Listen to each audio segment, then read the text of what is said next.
In this video, we are going to understand the concept recursion in C programming. We are going to start by defining what recursion is, then we'll take some examples of recursive functions. So, recursion is an approach to solve problems where the solution depends on the solution of smaller instances or sub-problems of the same problem. That is, it is an approach to solve problem that depends on the solution of smaller instances of the same problem, not of another problem. Are you getting me? Of the same problem. That's what we call recursion. So in programming, a function that calls itself repeatedly can be once is called a recursive function. For example, function fun is a recursive function because it contains its own call. It calls itself.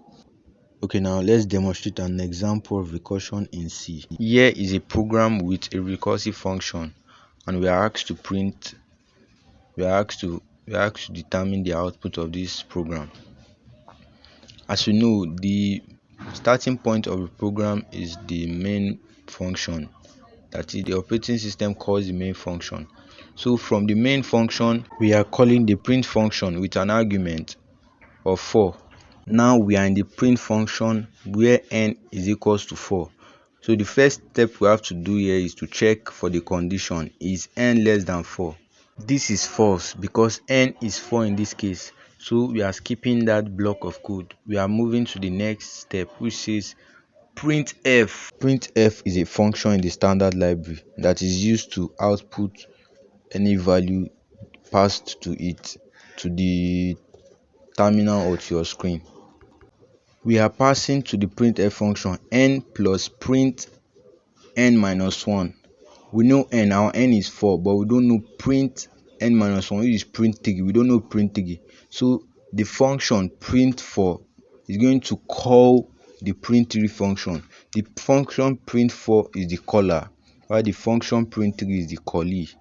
In print 3 function, we again check the condition, is n less than 0, false. So we move to the next statement, which says printf n plus print 3 minus 1, which is print 2. So we are calling the print 2 function from the print 3 function. Again, in the print 2 function, we check the condition, is 2 less than 0, false. So we again call the print 1 function, which is print 2 minus 1, which is print 1. So we again call the print 1 function. And now in the print 1 function, we again check the condition, is 1 less than 0, false. From print 1 function again, we call the print 1 minus 1 function, which is print 0. So we call the function print 0. Now we are in the print 0 function. We check the condition, is 0 less than 0, no. So we call print 0 minus 1, which is minus 1. Then we move to the minus 1 function. Then the minus 1 function, we check the condition again, is minus 1 less than 0, true. Minus 1 is less than 0. So we execute that block of code which says return 0. Now we return to the caller of print minus 1 function, which is print 0, and we return to the point where print minus 1 is called. And the point where print minus 1 was called was the point where it says printf n plus print minus 1. So in that print n plus print minus 1, we are going to return 0. So it's going to be what? N plus 0. And n plus 0 is what? That is 0 plus 0, which is what? 0. So we are going to execute the next step in print 0 function, which is n minus minus. This is a post increment operator. That is 0 minus 1. That's what it means. 0 minus 1, which is what? Minus 1.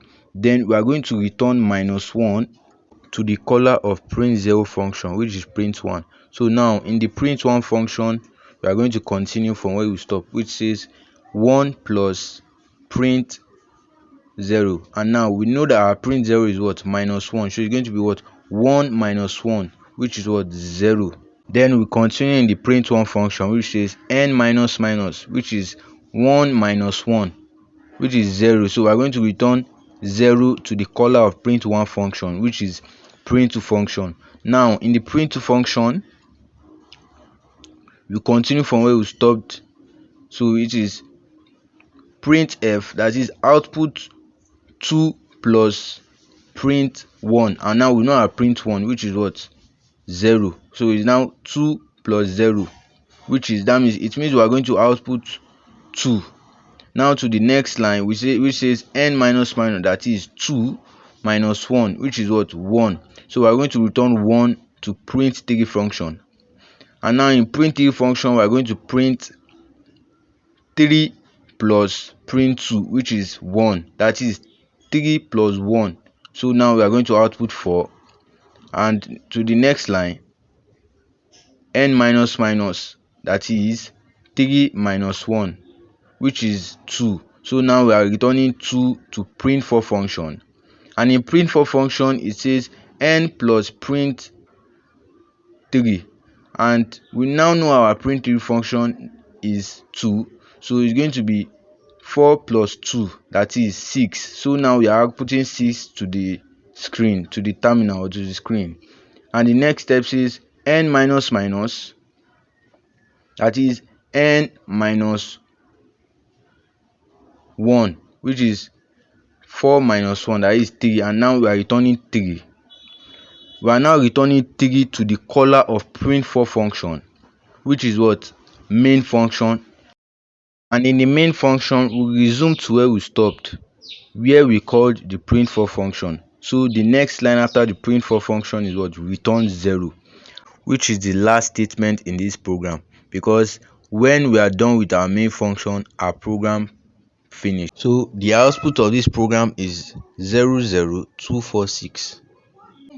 You see, you should know this: recursion is not an hard concept or a not easy to understand concept. All you should know is how you are calling the function and where you return back is what you just need to understand about recursion. That's it.